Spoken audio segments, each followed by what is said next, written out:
Davis is not going to fight him, Teddy. You know that. He knows that. Tank Davis is not going to fight him. No, I just put Tank Davis out there. But he's not the only guy. He's not the only guy that you can put out for the kind of fight that the fans want to see, a talented fighter like him. He just jumped back. You never see him slip no punch. You never see him slip no punch. Go look at it. You see him back up from a lot of people. Back up, move around.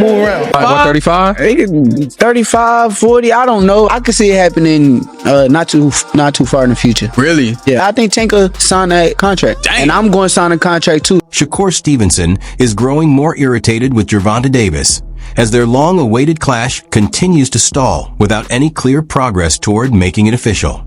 Now it looks certain that this matchup is finally going to take place. A clear timeline has now been agreed upon by the key people in position to make the fight a reality. He hating. You know what I mean? Like, he hating. I got the opportunity he wanted. So it's just coming from hate. While Stevenson prepares to take on Artem Harutyunyan on July 6th at the Prudential Center in Newark, New Jersey in the main event on ESPN, Davis is enjoying the momentum from his recent knockout victory over Frank Martin.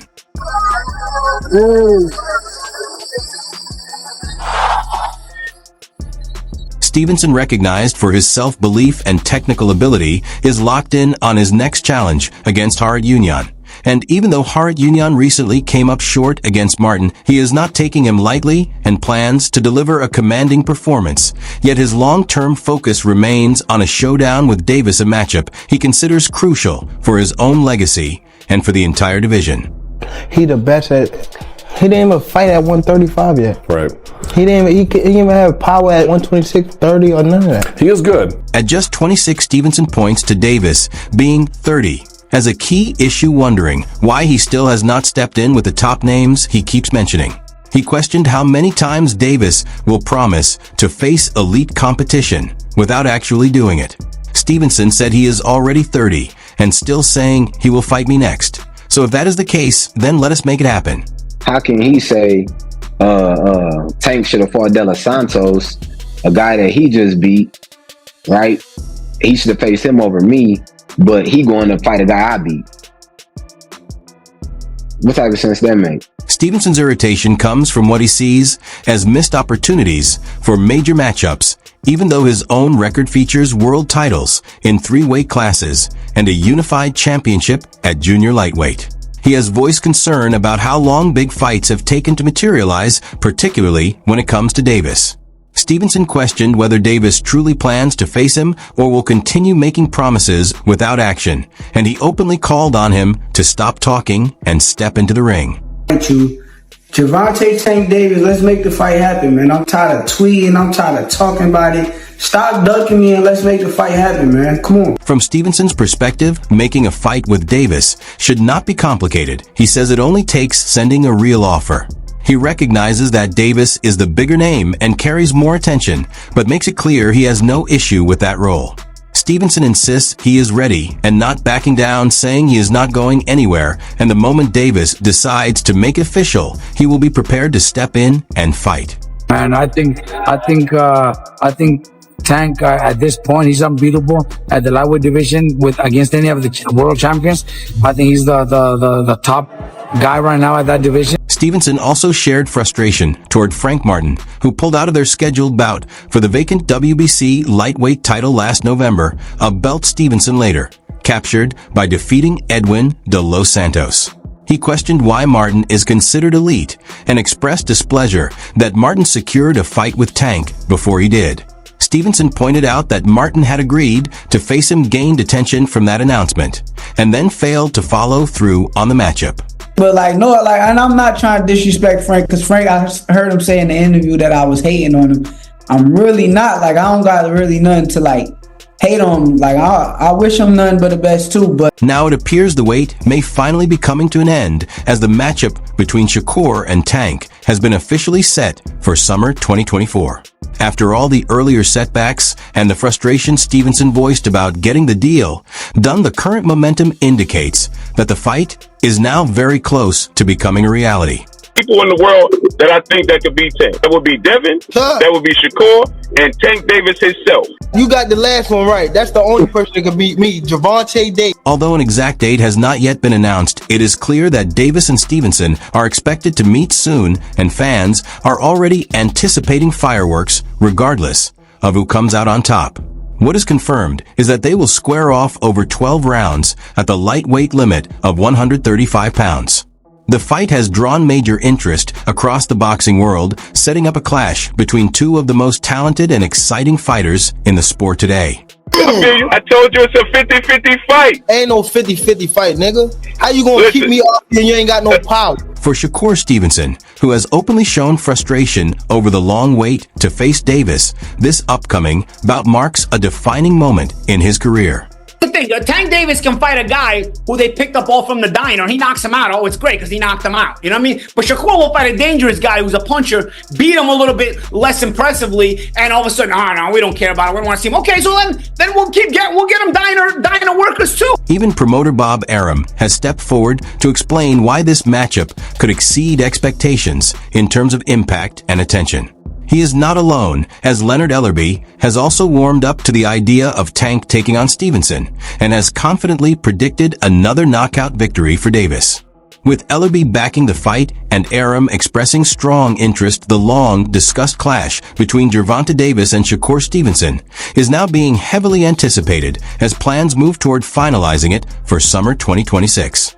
Sure, we're looking for fighters that are competitive with Shakur. Amid early talk that Davis might pursue a fight with Vasily Lomachenko, instead Stevenson's co-manager Josh Dubin pushed back, firmly defending his fighter's value as a major attraction in the sport. Responding to Bob Arum's suggestion that Lomachenko would be a more profitable opponent because of his drawing power and ticket sales, Dubin dismissed that claim as illogical. He highlighted Stevenson's steady television numbers on ESPN along with strong ticket demand, pointing to shows where he packed large venues, including the Prudential Center in Newark.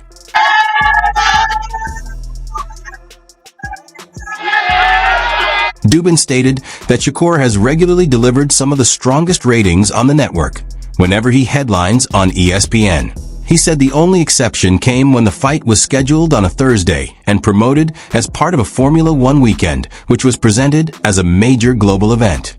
According to Dubin, Shakur was not even in favor of that plan, and there were doubts about whether the venue would be packed under those circumstances. People that can actually hit. No matter all that boxing, you're going to get hit. What you gonna do when you get? Dubin also took issue with how Stevenson's path has been managed, hinting that major opportunities may have been delayed because of business decisions or contract matters. He stressed that Stevenson has consistently pushed to face the top names at lightweight, including Davis, Lomachenko, and others, yet those ambitions have not always been matched by promotional action. Dubin repeated that Shakur wants the biggest challenges available, and while no one can force an opponent into the ring, he rejected the claim that negotiations with Tank are avoided because Stevenson lacks drawing power. He pointed to Stevenson's spotless professional record and his success in multiple divisions, where he has already captured world titles at featherweight and junior lightweight. Even though his most recent outing against Edwin de Los Santos did not impress everyone, Stevenson has stayed focused on pursuing major fights that can raise his standing in boxing. Dubin also questioned how Stevenson is being treated compared to other fighters, pointing out that matchups with less established names, such as Baranchyk, appear much easier to organize, while a showdown with Davis seems to face far more obstacles. Shakur is a very talented, skillful, technique fighter. Yeah. You know, can't take anything away from it. However, scared to get hit. Scared to get knocked out in front of the world. Dubin made it clear that there are three opponents Stevenson is targeting: Lomachenko, Tank, and Baranchyk, stressing that these are the matchups he has been asking for repeatedly. He added that the Baranchyk fight could be arranged immediately if those in charge chose to move forward. Stevenson's camp maintains that he has the ability to attract strong ratings and fan interest, pushing back against the idea that he does not have enough appeal to land major events. Who I'm fighting, You know, like, come on, like the money there, I wasn't feeling that. If it would have been more money, I would have took that. As talks continue and both sides show interest, the expected confirmation of a Davis versus Stevenson fight for summer 2024 could mark a major step forward for Stevenson in his pursuit of true elite status. Still, many believe the delay has come down to questions about how profitable the matchup appears from Davis's perspective. Beyond Bob Arum's efforts to highlight the financial upside, Stevenson has also worked to build his own profile and strengthen his position as a valuable draw. Before the fight was signed, it sounded good. Everything sounded good, but once the fight came to fruition, I feel like he got real nervous and didn't want to fight no more.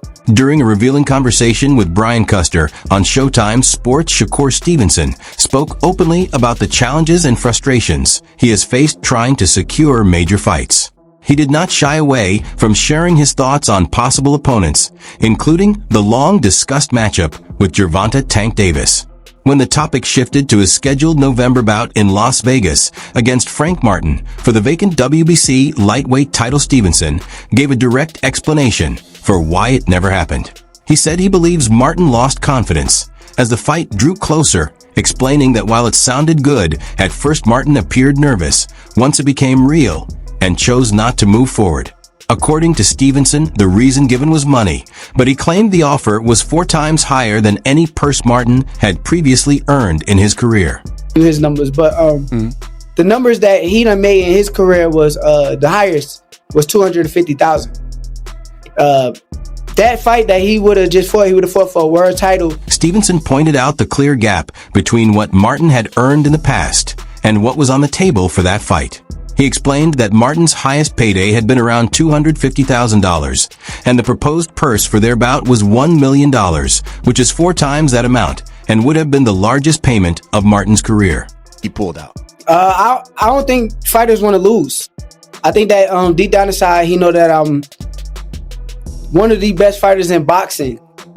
And when Brian Custer raised the possibility that Martin stepped away because he expected an even bigger opportunity, later Stevenson dismissed that idea. He said fighters naturally avoid situations where they believe they might lose, and suggested that Martin understands he is facing one of the top talents in the sport. In Stevenson's view, if Martin was going to risk a defeat, he likely wanted a payday far beyond anything he had earned, before implying that even 4 times his previous highest purse was still not enough to convince him. It almost gave the impression that Shakur was asking for way too much money for this fight. Give me your thoughts. Stevenson made it clear how discouraging the situation has been when talking about his efforts to land fights with elite opponents. He said it is extremely frustrating because he is actively pushing for the biggest matchups possible. Referring to Lomachenko, he explained that an offer was made that would have been the highest purse of Lomachenko's career, yet the fight was declined. He said the same thing happened with Frank Martin, who was also presented with the largest payday of his career and still chose not to move forward. Stevenson admitted that it has been very difficult trying to get top fighters to agree to step into the ring with him. Power not outrageous. Okay. What defense? You think he got defense? He just jumped back. You never see him slip no punch. You never see him slip no punch. Yeah, boxing. Yeah. Me and Tank the biggest fight. That's the one. It's the biggest fight in the world. Yeah. Like, it's gonna be the biggest boxing fight in the world when it happens. Yeah. Being avoided is nothing new in boxing, but Stevenson believes his situation stands out.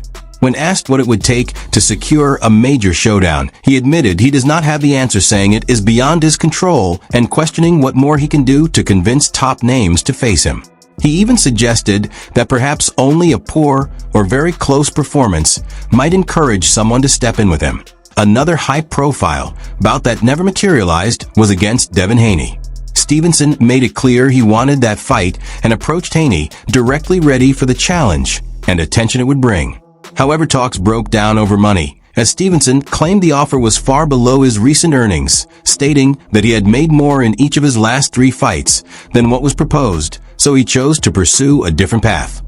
One day he's going to be the best fighter in the world. I see this young man right here being pound for pound #1. Shakur is good enough to beat anyone you put him in with. Checks himself down low. Boom. Oh, big left hand.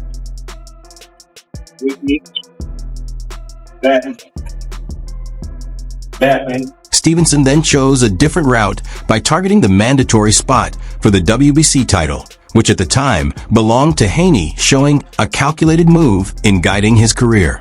He explained that he secured the mandatory position and made it clear he was next in line, which eventually led to him competing for the vacant WBC belt that had once been Haney's.